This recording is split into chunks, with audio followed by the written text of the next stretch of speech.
औज़ुबिल्लाहिमिनश्शैतानिर्रजीम बिस्मिल्लाहिर्रहमानिर्रहीम अस्सलामु अलैकुम वरहमतुल्लाहि वबरकातुहू। जी व्यूअर्स, क्या हाल चाल है। उम्मीद करते हैं कि आप सब अल्लाह ताला के फज़ल व करम से ठीक ठाक होंगे और खुश होंगे। आज हम आपके लिए एक नई वीडियो लेकर आए हैं और आज की वीडियो का हमारा टॉपिक है हज़रत अबू ज़र ग़फ़ारी रज़ियल्लाहु ताला अन्हु। वीडियो शुरू करते हैं, लेकिन उससे पहले आप हमारे चैनल को ज़रूर सब्सक्राइब कीजिएगा। सिद्क़ व सफ़ा सादगी का पैकर जिनकी इल्म की प्यास शदीद थी। जुंदब ने छोटी सी स्याह मुश्क पानी से भरकर पुष्प पर रख ली। ज़मील में से कुछ फल निकाले, ज़मील में से कुछ फल डाले और भाई को अलविदा कहा। वो तन्हे तन्हा हिजाज के सहराओं में सफ़र करके मक्का मुकरमा जा रहे थे। सफ़र तमाम हुआ, मंजिल सामने थी, लेकिन जुंदब यहाँ बिल्कुल अजनबी थे। कोई जान पहचान वाला होता तो उसके घर क़याम करते, लेकिन यहाँ किससे बात करते। चुनाचे हरम पाक में ही एक जानिब पड़ रहे। वो सोच रहे थे कि वो यहाँ जिस मकसद के तहत आए थे वो मकसद किस तरह से पूरा हो सकता था। मक्का मुकरमा से आने वाला जो मुसाफिर उनसे मिला था, उसने तो बताया था कि कबीला कुरैश के मुमताज़ ख़ानदान का एक शख्स यहाँ मौजूद है जो कहता है कि अल्लाह ने अपना कलाम उस पर नाजिल फरमाया है। जुंदब अपने साथ जो फल लाए थे वो ख़त्म हो चुके थे और जमजम के पानी पर गुजारा हो रहा था। एक रात हरम पाक में एक जानब लेटे हुए थे और दो औरतें, या असाफ या नायला, ये कहकर दुआएं मांग रही थी। असाफ और नायला के मुतालिक बहुत मशहूर है, वो दोनों एक दूसरे की मोहब्बत में मुब्तला हुए थे। इनके बारे में बड़ा मशहूर है कि अल्लाह ने इन पर जो है वो गज़ब नाज़िल किया था, क्योंकि इन्होंने जो है वो अल्लाह ताला के खाना की काबा की हुर्मत की थी और वहाँ पर बदकारी की थी। अरबों ने यह गज़ब किया कि इनके पत्थर के बुतों की पूजा शुरू कर दी और उन्हें काबा और शाही जमजम पर नस्ब कर दिया।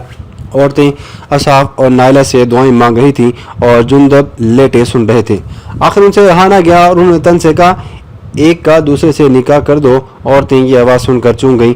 असाफ और नायला के मुतालिक ऐसी बात। दिन का वक्त होता तो किसी को मदद के लिए पुकारती, लेकिन उस वक्त चूँकि रात का वक्त था इसलिए वो किसको बुलाती। बड़बड़ाती हुई जल्दी से हरम पाक से निकल गई। सामने एक पहाड़ी थी, उस पर चढ़ने लगी। सामने से सरकार दो आलम सल्लल्लाहु अलैहि वसल्लम अपने रफ़ीक अबू बकर सिद्दीक़ रज़ियल्लाहु ताला अन्हु के साथ तशरीफ़ ला रहे थे। आपने पूछा, क्या हुआ औरतों को, कहाँ भागी जा रही हैं, किस पर इन्होंने जुल्म किया, क्या बताएं। साबी काबा में पड़ा हुआ है, दरियाफ्त किया, वो क्या कहता है। जवाब मिला, बस बुरी बात बक रहा है। रसूल करीम सल्लल्लाहु अलैहि वसल्लम हरम पाक में आए। नौजवान जुंदब से मिले, लेकिन इस मौजू पर तफसीली बात नहीं की। हज़रत अबू बकर सिद्दीक़ रज़ियल्लाहु ताला नौजवान को अपने घर ले आए। ताइफ की कशमशें पेश की। सुबह हुई तो जुंदब हरम पाक आ गए। रात हुई तो हज़रत अली रज़ियल्लाहु ताला अन्हु तशरीफ़ लाए। आप उस नौजवान को पहले भी देख चुके थे। रहा ना गया तो पूछ बैठे, आप यहाँ किस ज़रूरत के तहत आए हैं। जुंदब कहने लगे, मैंने सुना था कि मक्का में एक शख्स है जो कहता है कि मैं नबी हूँ। हज़रत अली रज़ियल्लाहु ताला अन्हु ने खुश होकर फरमाया, ये बिल्कुल सच है कि वो अल्लाह के पैगम्बर हैं। सुबह आप मेरे साथ चलें। रास्ते में अगर कोई ऐसा वाक़या हुआ जिसमें ख़तरा महसूस हुआ तो मैं बहाने से रुक दूँगा, फिर मैं जिधर जाऊँगा चले आइएगा। सुबह हुई। हज़रत अली रज़ियल्लाहु ताला अन्हु नौजवान को लेकर रसूल अकरम सल्लल्लाहु अलैहि वसल्लम के पास ले गए। आपने नौजवान के सामने कलाम पाक तिलावत फरमाई। इधर तिलावत ख़त्म हुई, उधर नौजवान ने, जुंदब ने कलमा शहादत पढ़ कर लिया और पढ़कर मुसलमान हो गया और रूए ज़मीन पर 5वें मुसलमान का इजाफा हो गया। ये नौजवान थे हज़रत अबू ज़र ग़फ़ारी रज़ियल्लाहु ताला अन्हु, जो तक़वा और परहेज़गारी की रोशन अलामत हैं। आपका ताल्लुक़ कबीला ग़िफ़ार से है, इस निस्बत ग़िफ़ारी कहलाते हैं। जुंदब आपका नाम और अबू ज़र कुनियत है। कबीला ग़फ़ार उस रास्ते पर आबाद था जिसके ज़रिए तिजारती काफ़िले मक्का मुकरमा से पहाड़ी दुर्रों और रेगिस्तानों से होते हुए शाम और फ़लस्तीन की सिमत जाया करते थे। कबीला ग़िफ़ार तिजारती काफ़िले लूटने के लिए बड़ा मशहूर था। इब्तिदा में जुंदब भी काफ़िलों की लूटमार में हिस्सा लिया करते थे, लेकिन आपकी फ़ितरत सलीम ने इस काम को पसंद न किया, न ही आप बुतों के आगे सर झुकाने और उनसे मुरादें मांगने पर मुतमईन हुए। आपका दिल कहता था कि इस बेकरार कायनात, इस रोशन और गर्म सूरज, इन चमकीले सितारों, इन तपते सहराओं और इन बुलंद पहाड़ों का कोई एक खालिक है। इसी इसना में आपको खबर मिली कि मक्का मुकरमा में कोई साहिब ऐसे हैं जो खुद को अल्लाह का नबी कहते हैं।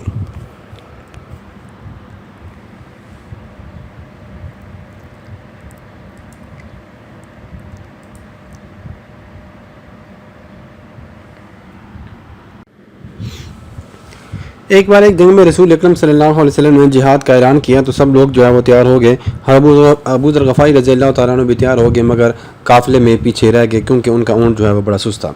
पीछे रह गए तो आप सल्लल्लाहु अलैहि वसल्लम ने उनके लिए फरमाया, अल्लाह ताला उसे ख़ुद तुम लोगों से मिला देगा।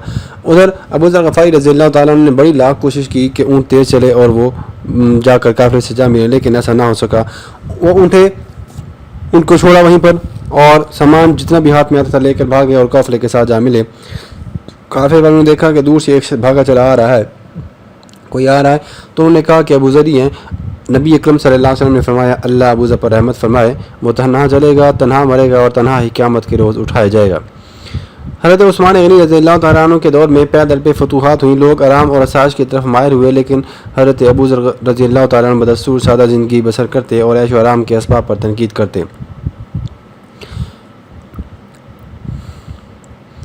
حضرت ابو ذر غفاری رضی اللہ تعالیٰ عنہ کے بارے میں یہ بھی آتا ہے کہ تقویٰ کی بلندی تھے، آپ چونکہ سادہ زندگی گزارنے کے قائل تھے اور آپ کا خیال یہ تھا کہ حکومت کا اہلکار بن جانے کے بعد آدمی سے غلطی سرزد ہو سکتی ہے اور وہ عیش و آرام کی زندگی کی طرف مائل ہو جاتا ہے، اس لیے آپ نے یہ قید لگا دی کہ آپ کو جو بھی کفن دے وہ سرکاری اہلکار نہ ہو۔ اتفاق یہ ہوا کہ مسلمانوں کی اس جماعت میں جو آپ تک پہنچی تھی، جتنے بھی افراد تھے وہ سب کسی نہ کسی سرکاری عہدے پر فائز تھے۔ صرف ایک انصاری نوجوان ایسا تھا جو سرکاری اہلکار نہ تھا، اس نے اپنے پاس موجود چادریں پیش کی۔ ذو الحج کی 8 تاریخ ہجرت کے 23ویں سال 10 جولائی 653 عیسوی کو صحابی رسول حضرت ابو ذر غفاری رضی اللہ تعالیٰ عنہ نے وفات پائی۔ اسی دوران حضرت عبداللہ بن مسعود رضی اللہ تعالیٰ عنہ اونٹ پر وہاں سے گزرے۔ آپ کوفہ سے عمرہ کا احرام باندھنے آ رہے تھے، لوگوں نے روک کر کہا ابو ذر صحابی رسول کی تدفین میں مدد کیجیے۔ یہ سننا تھا کہ عبداللہ بن مسعود نے چیخ ماری اور کہا حضور اکرم صلی اللہ علیہ وسلم نے سچ فرمایا تھا، ابو ذر تنہا چلتا ہے، تنہا مرے گا اور تنہا ہی اٹھایا جائے گا۔ نماز جنازہ حضرت عبداللہ بن مسعود نے پڑھائی اور تقویٰ کے اس پیکر کو اسی صحرا میں سپرد خاک کر دیا گیا۔ اللہ تعالیٰ ان کی قبروں پر ہزاروں کروڑوں رحمتیں اور برکتیں نازل فرمائے، آمین۔